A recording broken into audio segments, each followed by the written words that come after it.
All right, can you all see the presentation? Okay, great. So hello everyone and welcome to the February 23rd, 2023 meeting of the Gilman Square Civic Advisory Committee. My name is Ben Demers. I'm an Economic Development Planner with the City of Somerville. The agenda for tonight's CAC meeting is as follows. So we'll start with a roll call and approval of the previous meeting summary from our January meeting. Then we'll move into our first public comment session. After that, we'll do a debrief of the Gilman Square community update from February 1st. And then we'll talk about next steps in the temporary use process, so specifically looking at the city's ARPA application and a request for proposals around programming that space within Gilman Square. And then the fifth item on our agenda is just to discuss the RISD studio that is being held that focuses on Gilman Square. And then we'll leave time also for other business not reasonably anticipated. So this provides a space for other CAC members who would like to bring anything up that was not added to the agenda, just gives you a space to do so. And then we'll also have a second public comment period. And this will also give a space for members of the public to comment on any items that we've discussed where they didn't get to say something at the time. And then we will adjourn. So we'll move into the roll call and approval of the previous meeting summary. So let's start off with a roll call. So I will read off the name of the CAC member, and please, if you are here, say present. So Diana Marsh. Present. Melinda Conies. Sorry, present. No problem. Ram Keeleth. Present. Casey Babbitt. I know Casey's running. Okay, present, perfect. Yeah, I'm here. Jack Lister. Present. Lisa Natal. Okay. Jamie Cragnolini, I know is not able to join us today. And then also Jennifer Kerber, I know is also not able to join us. Brittany Vetter. Okay. Michelle Machado Morera. Present.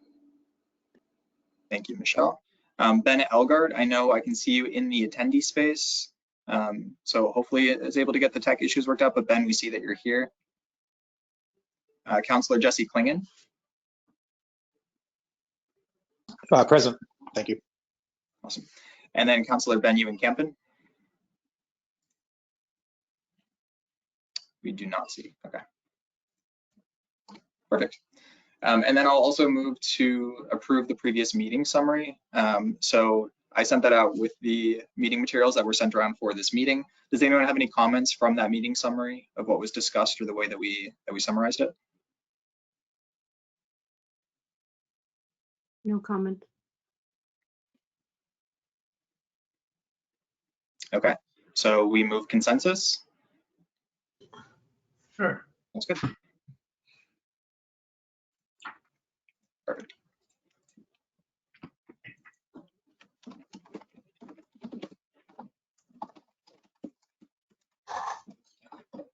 Okay. With that, I'd like to open things to our first public comment period. So with GoToWebinar, if any members of the public either want to raise their hand or if you want to put a message in the question tab, either way, I'll be monitoring both. And if you do have a question, essentially the way this will work is that I'll see your hand raised and then I will go to unmute you and then you will be prompted to unmute yourself. It can take a little bit, so we appreciate any patience. But if any members of the public would like to speak now, this is a good chance.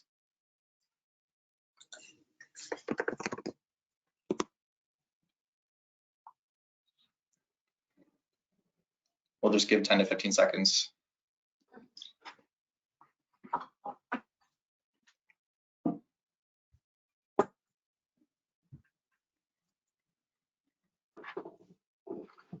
Okay.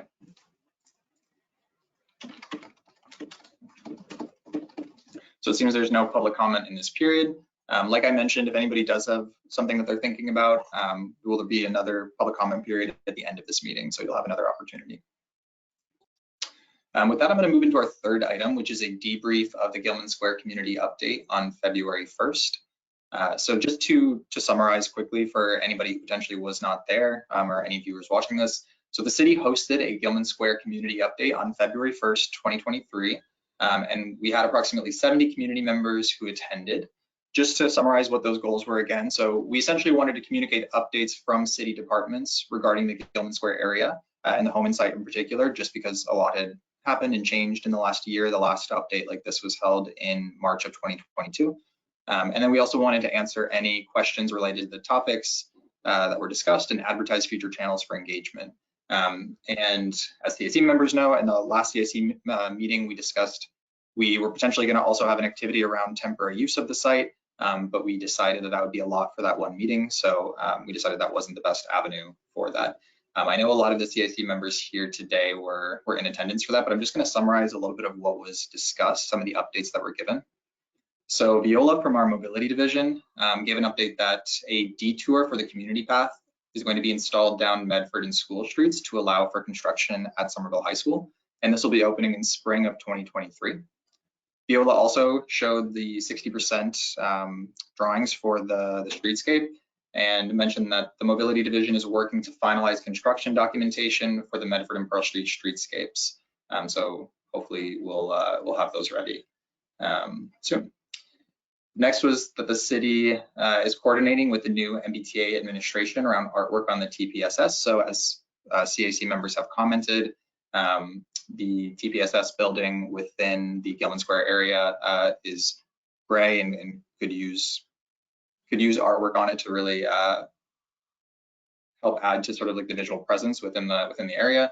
This is something that the city is also supporting. When the city moved to get a permit on this in 2022, it was denied by the MBTA based on a policy change. And so the city is working with the new administration to try to remedy this and make sure that the artwork can be put up there, as I think everybody on this call would like.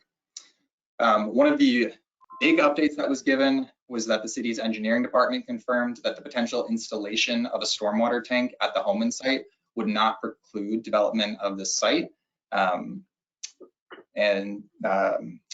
Postlethwaite, who's the director of engineering with the city, talked through the projects laid out in the citywide flood mitigation and water quality master plan, and sort of what the order of those different projects were. That was obviously one of the big updates that was given.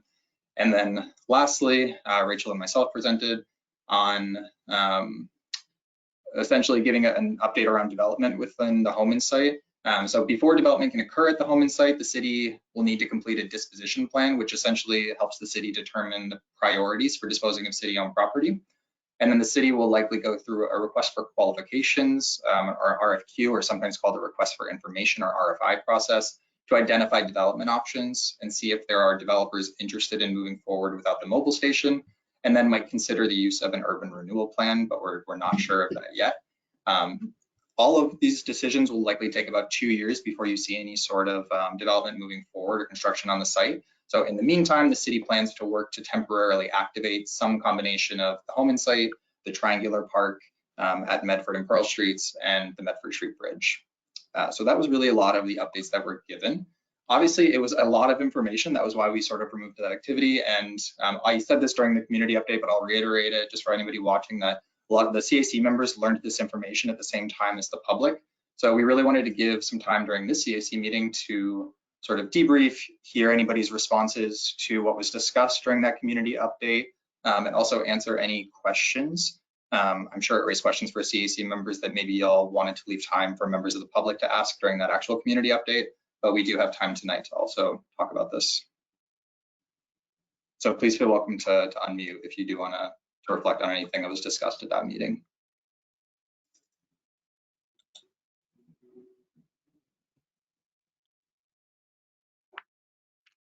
I guess I'll ask a question about the disposition and the RFQ for the site.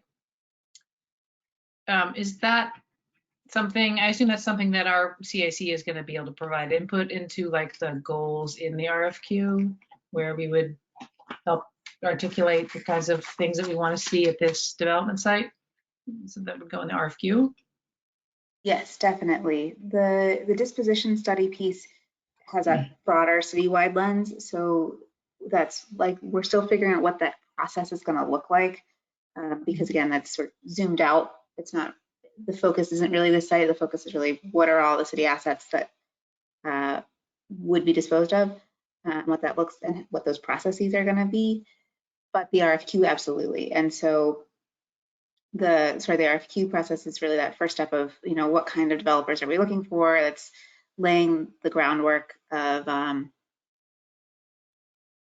all the conversations that have been had so far. I mean, there's been, not only have you all been helping pull together folks to do that check-in on what do people want to see, but there's all the previous work that had happened before that. And so the idea of the RFQ is to really lay all that on the table, find a developer or developers who can be shortlisted to say, okay, we get that you can handle this. The complexity that comes with this site, the engagement level that we expect to see for a project like this, and make sure that we're checking in. So we definitely would have a role for you all. That was a long answer. That was great. I wanted to ask a sorry. question about, sorry. Oh, sorry. Go ahead, Ron. I wanted to ask about the community path. So is the idea that the whole thing will be open in spring with this little detour? Yeah, so I guess actually, Rachel, I don't know about the rest of the community path, but I know that this detour will be opening in spring of 2023. Yeah, I don't know if they have a specific date yet, but the goal is for the whole of the rest of the path to open at that point, and that this gap will be filled with this detour. Any idea how long the school will take to finish its project?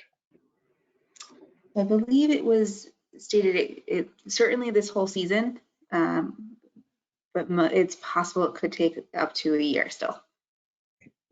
Yeah, and that was still the case when I talked with Viola just before this meeting. So I was curious about the 1895 building because that was one of the images when you talked about the city-owned properties. I assume that was still going to be part of, I don't know, the school department. Is that really not being used or no plans to use it? No, actually, thank you for catching that. That should have been a different photo probably. That building is part of the CIP because that is expected to be actually part of either school administration or city administration. The 1895.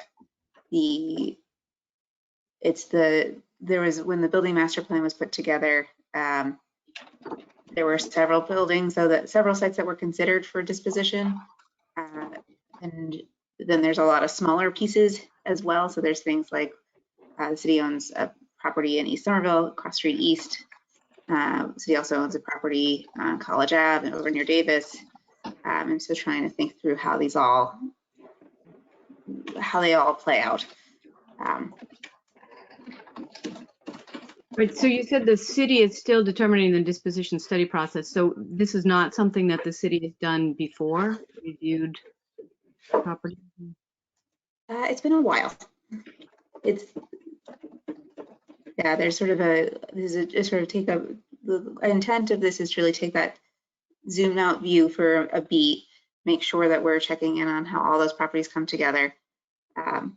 Again, we expect this particular site to score very highly. It's been talked about for so long as being more than, not a core city asset, but being more than that.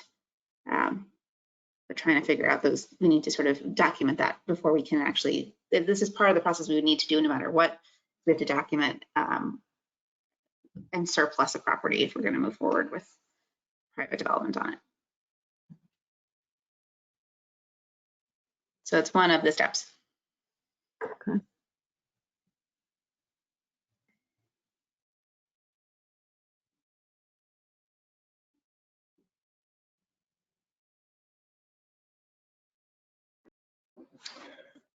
Were there any other thoughts or questions, even for those who have already spoken?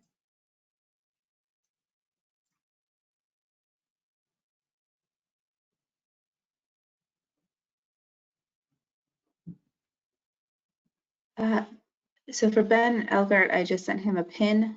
Ben, if you can hear me. I'm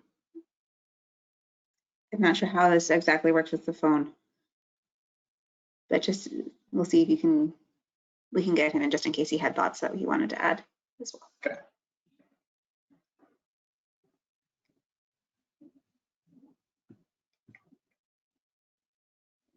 Sounds good. Let's wait a minute then.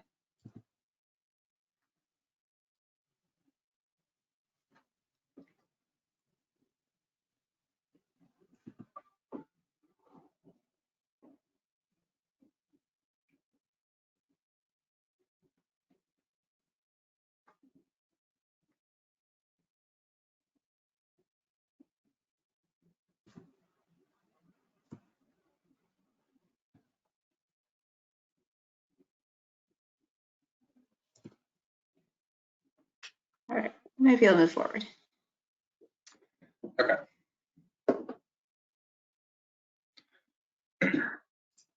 So with that, we wanted to move into the fourth item for this evening, which is discussing next steps in the temporary use process, the ARP application and the RFP.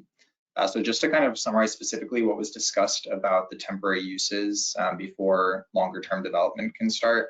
To summarize what was discussed at the February 1st meeting. So we talked a bit about the priorities and the precedents discussed by the CAC in October of 2022. So we talked about precedents like the Lawn on D and Austin food trucks, and off the grid in Oakland and in San Francisco. So looking at some of these different community-oriented spaces in cities across the country, and also talked about sort of the priorities that were discussed around engagement, especially with Somerville High School students, given their proximity to the site and kind of the ongoing conversations around the need for teen spaces in Somerville. We then also talked about some of the current uses that the site is already either being used for or could be used for. One of which is teacher parking. So I'm sure if anybody has passed by the site recently, you already see the part of the Holman site that is dedicated to overflow teacher parking from Somerville High School. And then also, as I mentioned during the February 1st meeting, this space is also currently identified for potential snow storage in the case of a snow emergency. And as I kind of talked about during that meeting, there's very little space to store snow in Somerville. This is an ongoing issue. And it's something that's also come up in the conversations around 90 Washington Street. So those are sort of two different uses that have already been, that the site is already either being used for or could be used for, like as identified already as a use that could be put on the site. So the next steps in sort of determining what the temporary use is going to be is that we're going to be applying for ARPA funding, and we're going to be preparing an RFP simultaneously.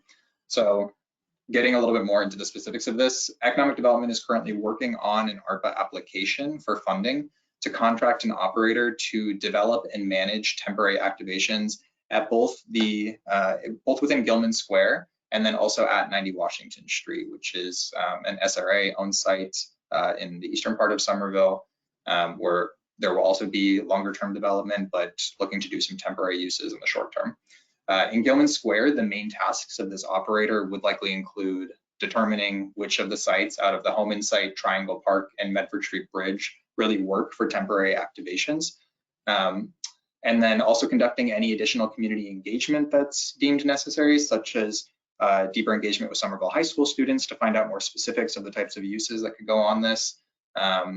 Also talking more with the CAC. Obviously, we've talked a bit about temporary uses, but I'm sure people have a lot more that they would like to discuss around this or might want to contribute.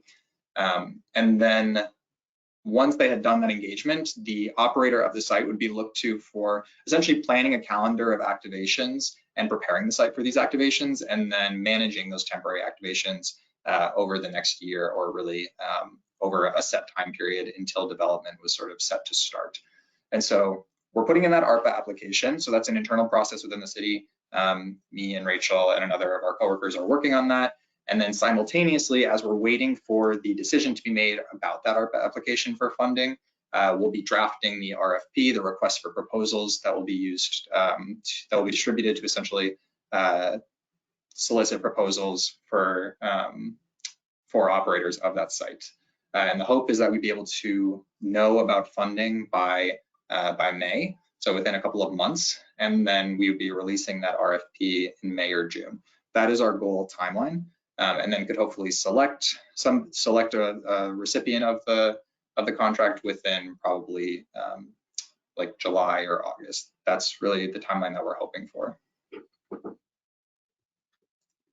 So given that, we wanted to use some of the time during this meeting to kind of go back to that conversation about temporary uses that we started in October. I know that was 5 months ago at this point, or 4 months ago at this point.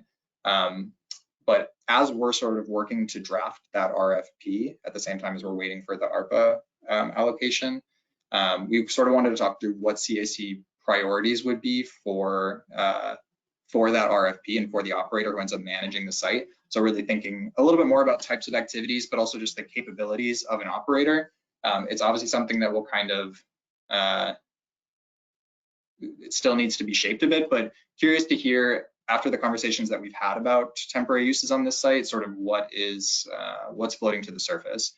Because I took some notes on some of the precedents that we had discussed in October, those different uses, but when we're thinking about temporary uses on this site, like what are the other things that matter to us in terms of types of uses, but also if somebody's going to be programming the site regularly, like what do they need to be able to do?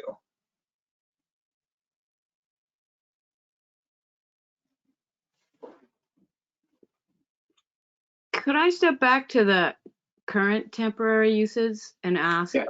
what are the long-term plans for teacher parking and snow disposal? I mean, if they're currently looking to do this here. Yeah, so Wow. we are working with, on the snow front, we are working with DPW to think about a long-term snow plan. Both the primary site that they are using right now is 90 Washington Street, which is also going through a redevelopment process, and probably is slightly ahead of Hallman's, but not by too much. And so with both of the primary vacants, this is the sort of additional site that suddenly is available. That was the site they were using last year. It's the site that's primary for this year. There is a need for a longer term snow plan. And so DPW is actively trying to figure out what that's going to look like. And is it storage, taking it away? What are all the options on the table? And the teacher parking, finishing the high school going to include anything for the teachers? I do not know the details of that. We are trying to get to the bottom of what the setting, where that comes from and how that was sort of came to be. This is one of our active research pieces.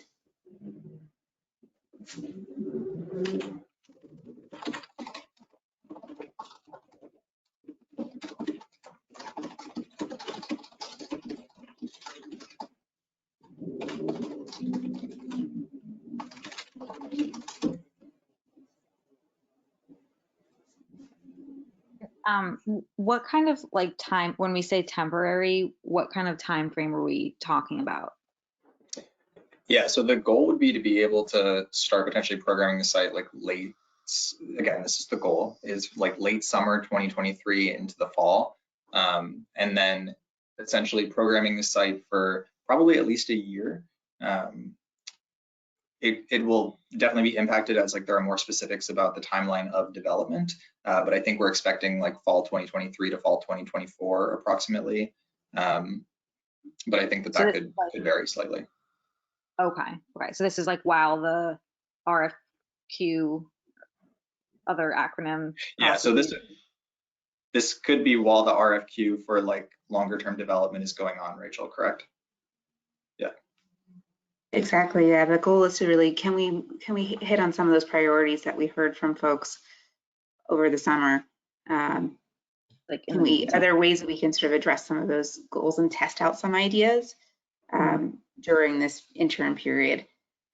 We're still, the ARPA funding has its own limitations.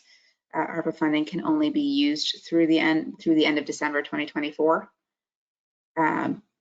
But we're hoping that they can help us tee up and be ready to handle sort of, can we pull from that forward into the next year.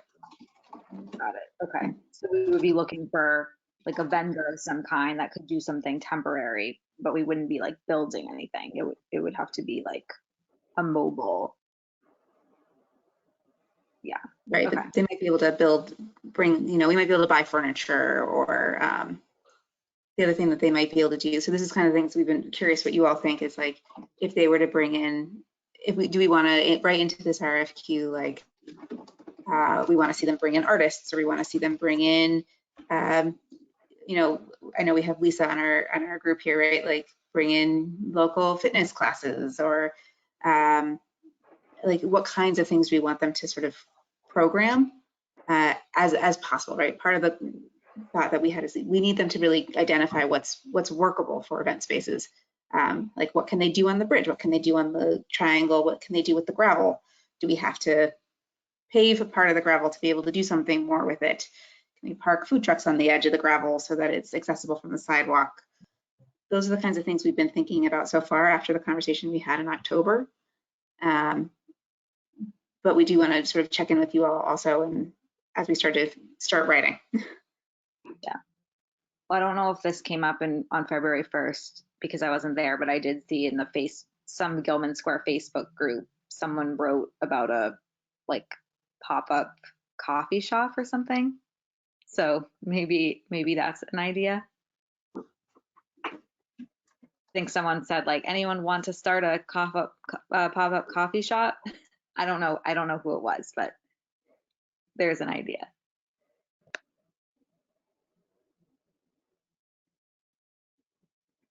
Yeah, so potentially. Oh, go ahead, Diana. Oh, I was just going to say some other like kind of themes for what I think would work there and that we talked about in October are like maybe things that extend into the evening, you know, like if it's a food truck or a cafe with seating or something, then there's some lighting maybe so that people can be there in the evening, and maybe things like tents with roll down sides so that you can still enjoy the space when it's raining or in the winter. And having bathrooms there, I think would be really great also. And then just having a variety of those kinds of uses that we talked about before that will cater to a lot of different kinds of people and different kind of audiences, you know, with some things being more active maybe and some things just kind of passive and sitting, people watching kind of places or activities.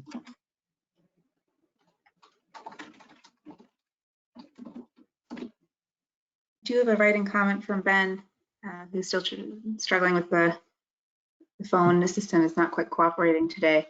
So Ben wrote in, he said, for temporary use, if the goal is to have a vibrant social space to bring the neighborhood together as a public benefit of the space, then the space should be used to test our assumptions on good programming. To test out some of those things that were talked about before. Can you repeat that first part, Rachel? Sorry. Sure. Actually, why don't I drop it in the chat, in the Ben, so you've got it to add it. Thank you.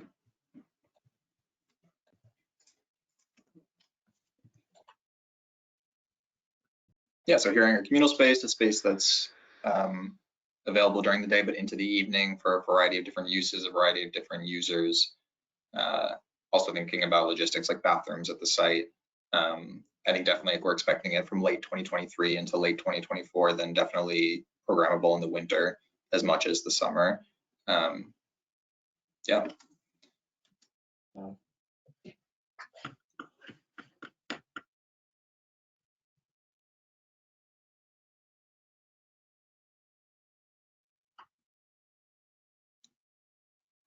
Any other thoughts that people have? I just wanted to bring up something that it's not a very social use of the space, but one thing that's happening is people are doing urban forests in very, very small spaces. Cambridge just did something in Dennehy Park. It was a very small space. So the triangle might lend itself to something like that. I don't know if it's feasible or not, but I just wanted to bring that up.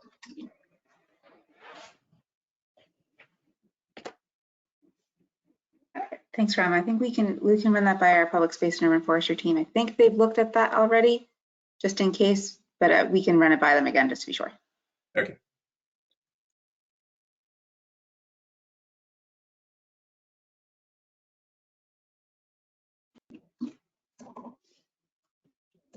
Okay. Oh, Casey, go ahead. So if we did do like a test and learn, like logistically, like who would we have to find like a vendor to be in charge of that? Like who would like be in charge of that? would the city be able to take that on, or like who would be the point person there? When you say a test and learn, sorry, can you explain that? Well, I didn't someone suggest kind of like testing and learning a few of these, like testing a few of these ideas and kind of like seeing what people respond to? Got it. Yeah, so that's something that the operator who's chosen through the RFP process would manage, even those test and learn. So if that's something that they did early on, we could consider that as a way to kind of see like which of these uses are most successful. So like maybe doing a couple of trial programs within the first month of programming, and then really using that to help determine more of a calendar for the rest of the time that they're moderating the site. We could definitely think about that. Do you know an example of like an operator? Like I don't know like what type of entity that is, but like who would I know the company, or like I'm just trying to imagine like who would actually be running the show here. Yeah, there are a few around. So Culture House is local. They are in Union Square. They do a lot of programming like this. There's Team Better Block. Team Better Block has worked with the city in the past on some events. There are a few. Okay. I think one of the things that what you're saying, Casey, is making me think of is that we might need to add into this is also just documentation of how any event that they do in this year comes across, right? So that we sort of get a sense of, how many people came and, or how many, if we have food trucks that are coming in more regularly, like how successful has that gone? Yeah. Thank you. That's helpful. I'm looking at Culture House's website. That makes sense.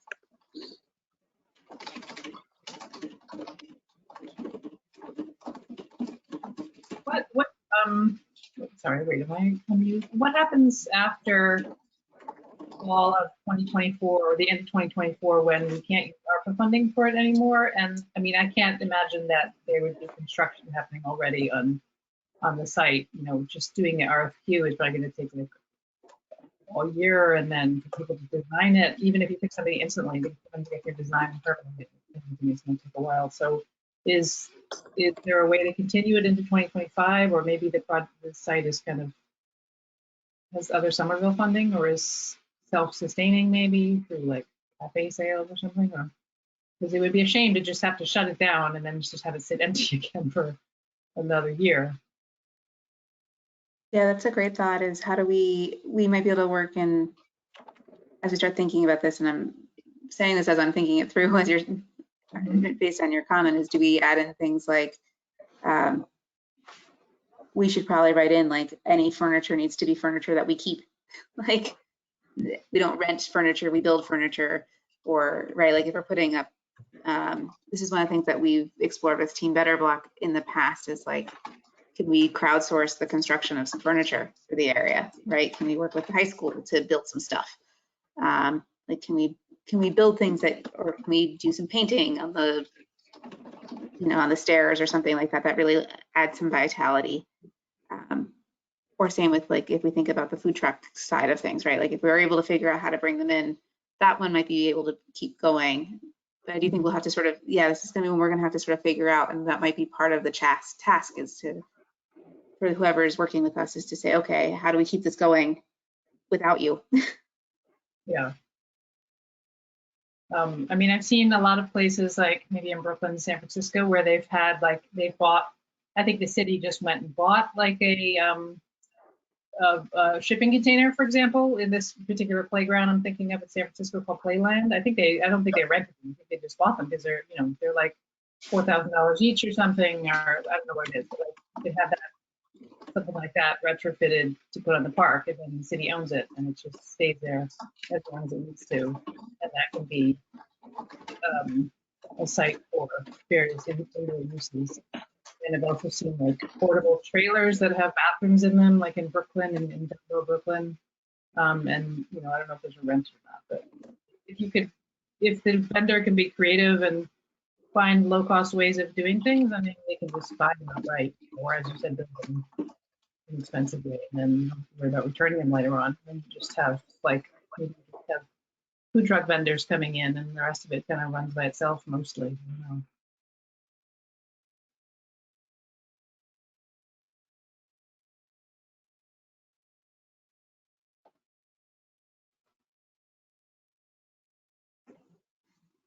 Yeah, all great points. Thank you for those. Are there any other thoughts?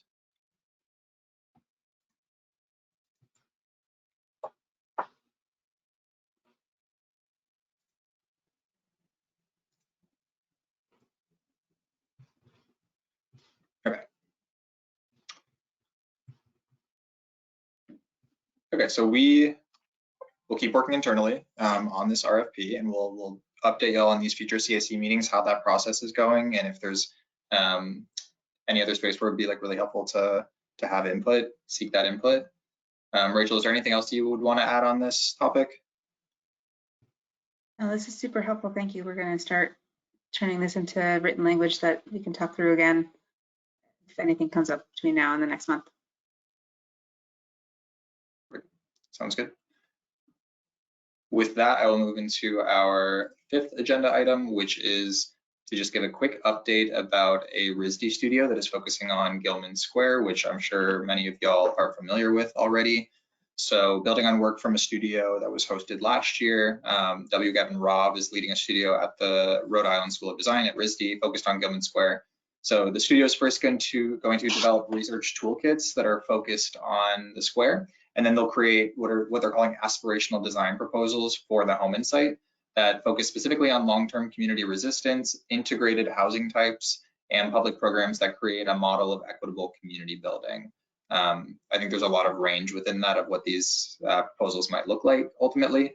But as a part of the studio, students will be conducting interviews with city staff, with local organizations, with city councilors, with, I believe, a state rep, with a lot of different people. And then they'll also be attending a couple of panels in mid-March that are being mediated by Rob.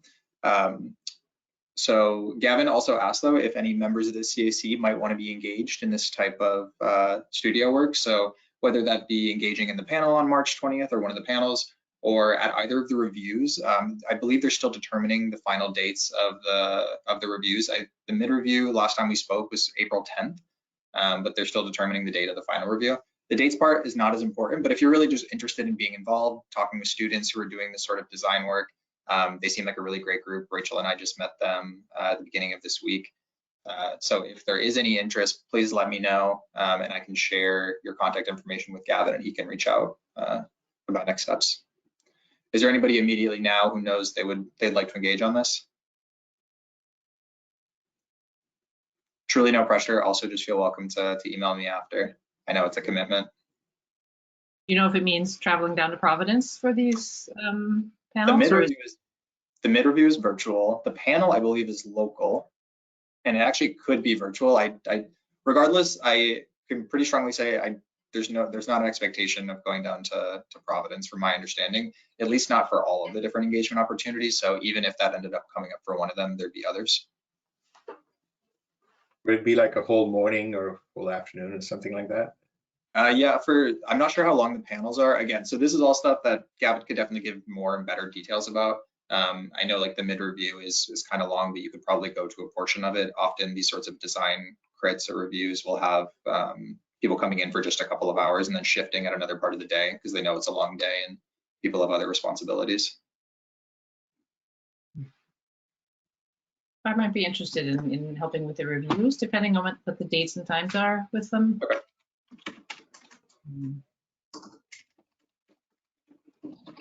The panel is on Monday. Monday's great for me, but yeah. Okay. I'll share your contact information with Gavin. And like I said, if anybody else decides that they'd be interested in engaging on this, just feel welcome to send me a message and I'll share your contact information with Gavin. Okay, with that, I'm going to move into the 6th item on our agenda, which is other business not reasonably anticipated. So this is really a space for CAC members to share any items that they weren't able to add to the agenda ahead of time. Is there anything that anyone would like to add?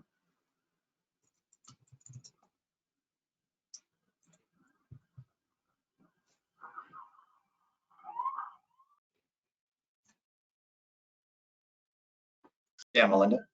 I guess I'll bring up, I think we talked about it once before, but I'm wondering, and maybe it's going to play into the workaround or detour that they're going to have to do for the community path, but I've heard from other people concerns about crossing Medford Street, where the community path crosses Medford Street up kind of on the hill, and how dangerous people think it is, that there should be a light there or a blinking light of some sort.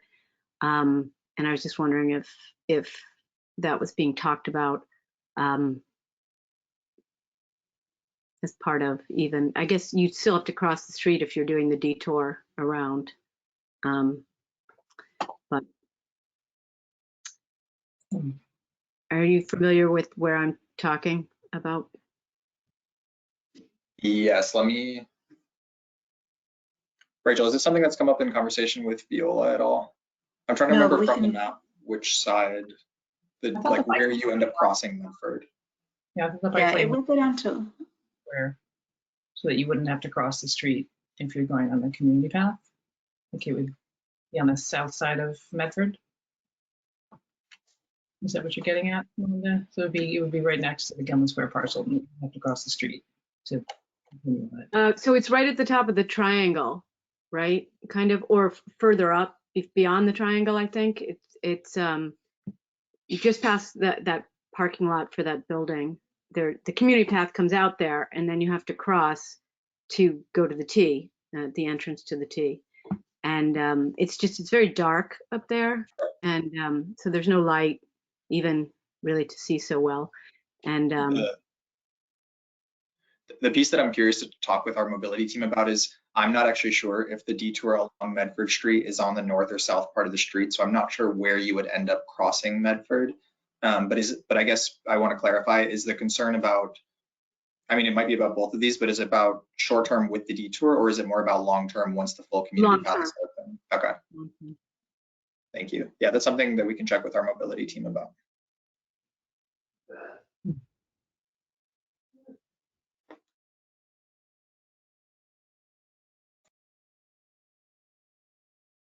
if they eventually close Medford Street to traffic, as has been a topic of conversation too, I suppose it won't matter, but.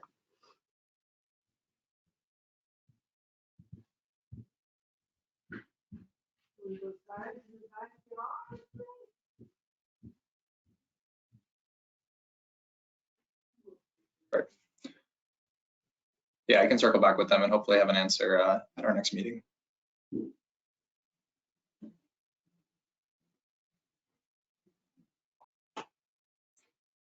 Any other items?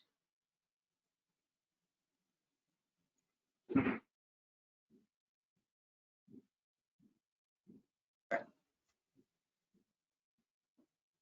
So with that, I will shift into the 7th item on our agenda, which is the second public comment period. So this especially gives an opportunity if anybody would like to comment on anything that we discussed here this evening.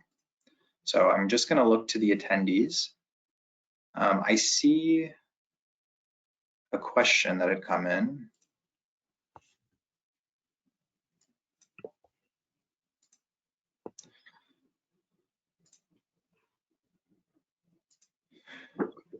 Okay, so this is more of a comment, but I'm just going to read out this comment from, oops, sorry. I believe this is from Matthew Goldstein. So the comment is, for the temporary use of the home site, I would love to see regular daily use beyond the event calendar. So for example, food trucks on a daily basis. So really thinking about more regular programming on the site rather than just like an event, like a series of different one-off events.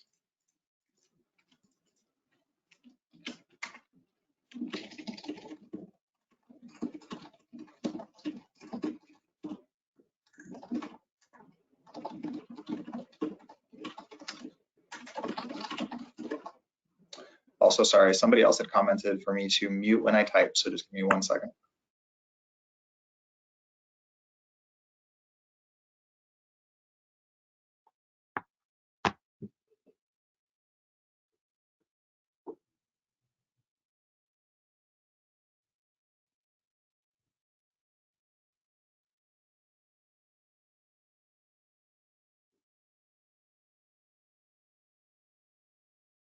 Okay, I'm not seeing any other questions at the moment. Those are the only two that had come in. Are there any other questions or things that CAC members are thinking about? Are you going to go over a calendar of like what we might cover in the rest of the CAC meetings this year so that we can work through the short-term and long-term uses, or is that still to be scheduled? I can put together some sort of calendar for the next CAC meeting. Yeah, and I guess I'll open that also. If there are things that people would like to use these meetings for that they feel like we haven't used them for so far, or if there are like structural ways that we want to run these meetings different from how we've been doing them, please let us know and we can prepare things a bit differently. So yeah, I can prepare sort of a agenda, like a loose calendar for the rest of the year. Great.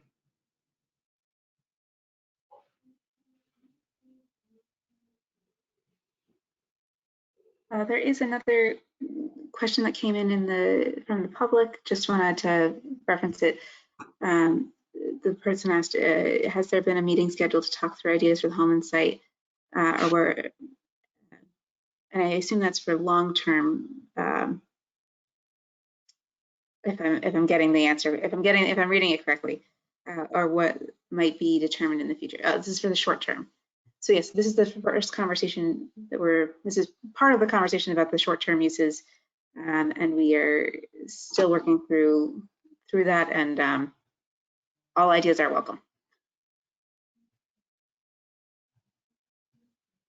So yeah, it doesn't have to be for the public, even though it says questions, it does not have to be a question. You are welcome to just make a comment as well. It does not have to be in the form of a question. You're welcome just to share your thoughts.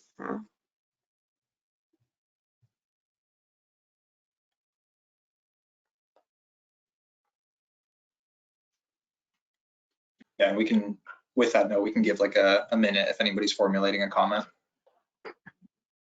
Yes, and also I don't think we will be done with the short-term concepts at all for a little bit. It'll take us a little bit to get that draft RFP out, bring that back to you all to have another conversation around. We also need to wait for the funding to be in place to actually hit go. So we've got a little bit of time to really craft that outgoing request. Yeah, and I guess we'll also say that keep in mind that even once the RFP is out, like it will partially be with that operator that we're determining what the actual series of events in the space might be or different uses might be. So I think that's really sort of like Rachel said, an ongoing conversation.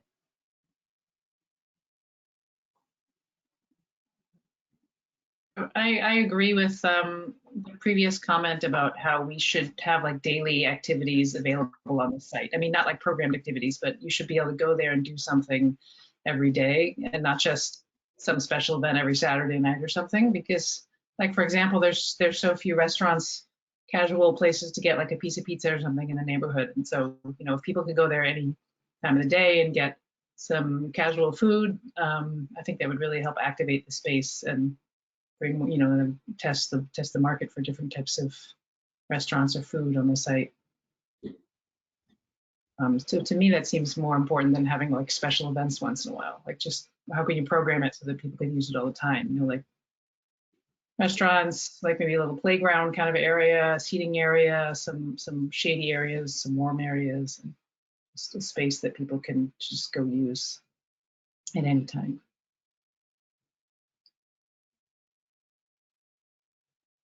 Sorry, Yeah, I heard that's something that so I wasn't supposed to say anything now. So if we're twisting arms to talk, I'm just kidding. I wasn't gonna say anything, but it's Councilor Klingon. I just you know, so I think when we ask these questions and we want answers, you know, as community members, but also as a CAC, I think that's where it gets confusing in terms of like information forthcoming. I think that some of the, you know, that's what the community members are sometimes concerned about. But I mean, we're here now and we're asking questions. So, I mean, I guess if there's answers to them, great. Because I'm tempted to ask a lot of things, but I don't know that, you know, this is the right.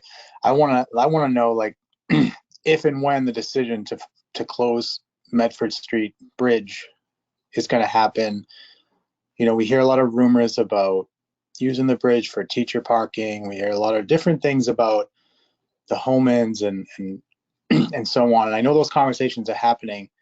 I just want to get a sense so that everyone else, in this conversation gets a sense of when these things will actually be going down. So, for instance, the short-term stuff, what does the timeline look like? I mean, spring is right around the corner. What does the timeline look like for actually getting something to happen on the Holman site?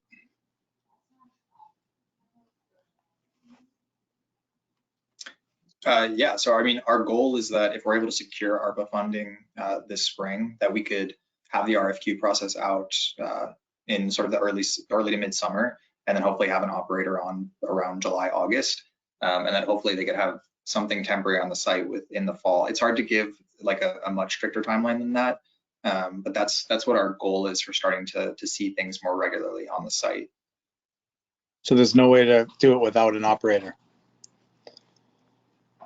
It's really a challenge of getting the funding in position and also the time investment that it's necessary to pull this together. As we've done community events in the past, and I will say this for, I'm sure the GSNA goes through this as well, as pulling an event together, even if it's a small event or a food truck, it really does take a lot of staff time to pull that off. And so that's the goal of the operator, is really to have a dedicated person who can handle all of this and also have sort of one touch point and someone who can really dedicate their time to finding the food trucks, finding their artists, and doing all that recruitment. Yeah, I get it. I just figured if you put something there, they'll come. But you're right. They probably. I mean, I guess it wouldn't need somebody to be there to run it. But I just want to say that I love what I'm hearing about the food trucks. But I know that the challenge of the food trucks is actually getting the food trucks to want to come, because whether or not there's a market there. So usually there has to be a draw first before the food trucks will come. So like, if anybody's ever seen what they did over in Assembly with the pickleball court and the little dog park, whatever, I don't know that, obviously no dog park, we have at Leathers down the way, but the point being is that, yeah, if we did have some sort of regular programming, and then we would have hopefully regular visits by the food trucks. But I'm excited to see anything happen there. I can't wait. I just, sooner the better.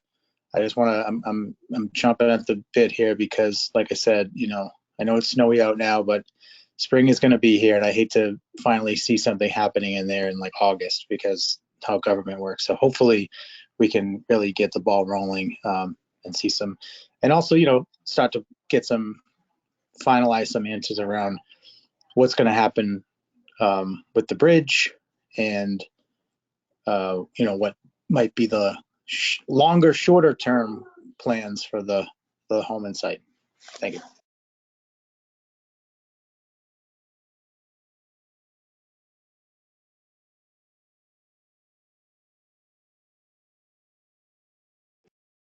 Yeah, I can also see if there's anything else that we can add to that conversation around the Medford Street Bridge at the next meeting. I'll connect with our mobility division.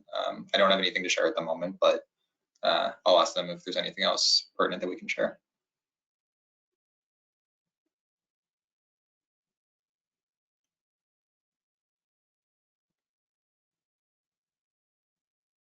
Okay. Any other thoughts? I'll actually look again to members of the public. Let me check the attendees tab.